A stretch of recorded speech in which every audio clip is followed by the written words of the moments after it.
because the initial question was, is there a time frame? Right. How But long? once, Right. how long, Hmm. once you've been able to articulate it to yourself and say it out loud without the emotional turmoil that kind of goes along with trauma, then Does that ever leave? Excuse me. Wait. Does that ever leave though? The emotional turmoil. it should. How you know. That's how you know you're ready to kind of step forward. This is important in both aspects, male and female. We must heal ourselves before we start something new. You don't have to be 100%, but I would say 95% with some type of preface to that person that you're entertaining next that, hey, I just came out of something recently, but I still have this that I'm working through. And allow that person to make a choice if they're able to deal with that. When you were talking, you said about going through the stages of trauma. I think people need to learn how to go through those stages. Like um, like for me, just recently, I'm just dealing with childhood traumas that I went through. You know what I'm saying? I'm just understanding them. And understanding those childhood traumas now is making me understand why I did certain things the way I did. You know what I mean?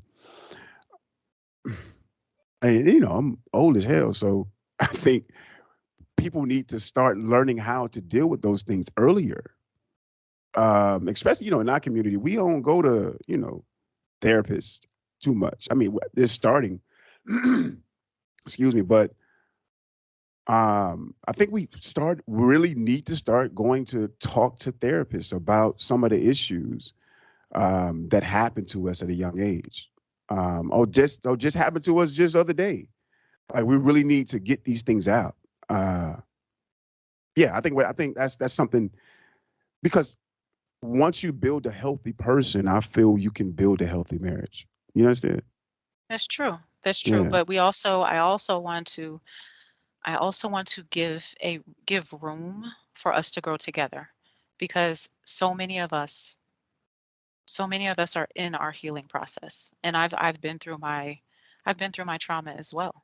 And I've had to look Hmm. it in the face, and then I've had to spend some time by myself, and I've had to look in the mirror and say, okay, well, what could I have done, and take certain responsibilities for maybe some things that I could have done better or reacted better towards.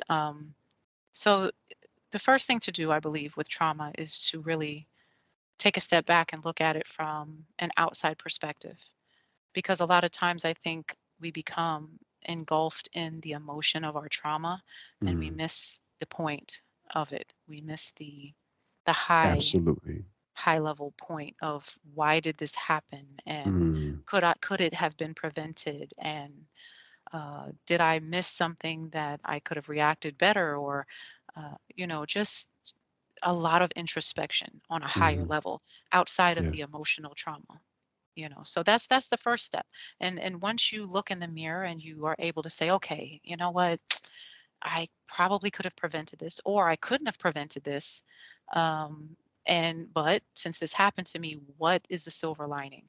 It's hard to say that, especially us women who go through abusive situations. Men who go through abusive situations, they don't really like to say their situation was abusive, but they go through abuse as well. And so Hmm. it's hard for us to say, all right, it happened to me, it wasn't my fault. But now that I'm taking 3 steps back, could I have prevented it? Did I see these signs before? And so just taking a moment to kind of hone in on the actual situation, and then looking at it from an outside perspective to where you can understand and analyze it. That's the first step. And then once you can explain it and articulate it to yourself, Hmm. I think then you're ready to articulate it to somebody else. That's when I believe it's healthy to say, for instance, there's no time frame because the initial question was, is there a time frame? Right. How But long? Right. how long, Hmm.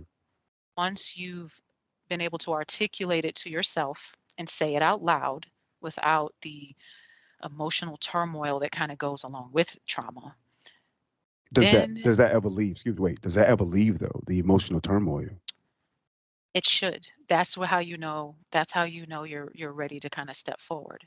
It's never going to go away as far as when you start to talk about it and you get that pit Mhm. in your stomach when you remember some of those harder moments that you had to suffer through.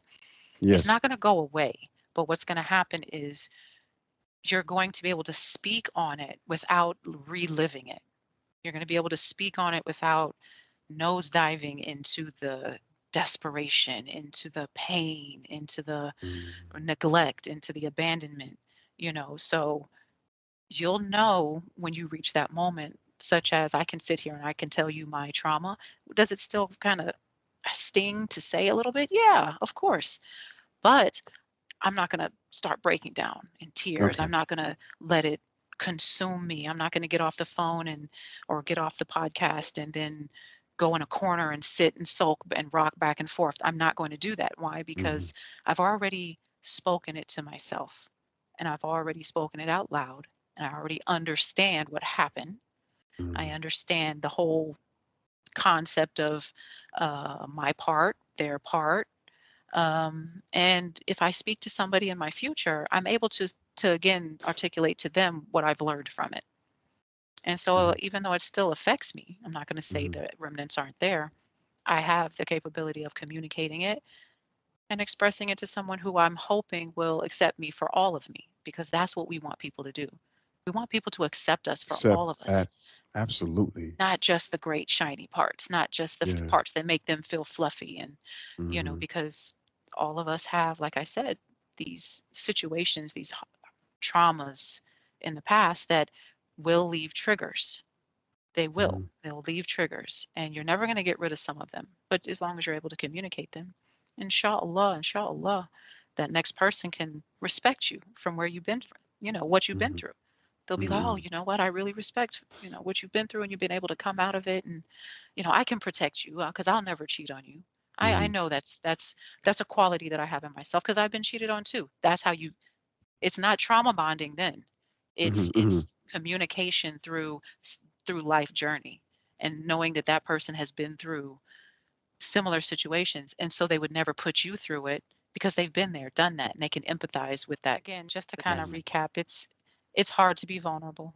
It really is hard to be vulnerable sometimes, especially in this world. But let me tell you something, brothers and sisters. If you put yourself out there to be vulnerable and the person that you're talking to does not meet you with empathy, that's your red flag that you need to move on. Mm. If you're putting yourself out there to communicate who you are and what you because we're Muslim. We don't date. We don't court for long periods of time. So you're putting yourself out there to be understood, to be accepted, to be known, to be empathized with. And so don't be afraid of that. That is your power.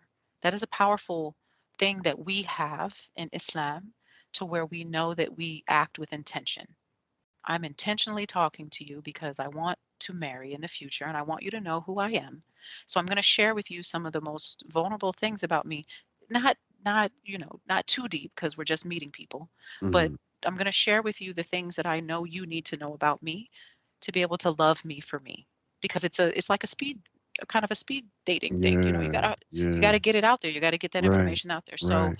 don't be afraid to do that in the fact that you may get pushback. Oh man, she rejected me. Oh man, he Mhm. didn't want me. You're going to go through that. It's like in Mm. sales. It's a You're going to part get of it. those no's. Yeah, you're going to get those no's before you get a yes. But those Yes. no's are just clarification that that's not the person that is for you. Right. Be okay with the no's. Mhm. Be okay. And that way you can be vulnerable with the yeses and make real progress towards finding your person. You're him or you're her. You're him or you're her. That's what's up. Exactly.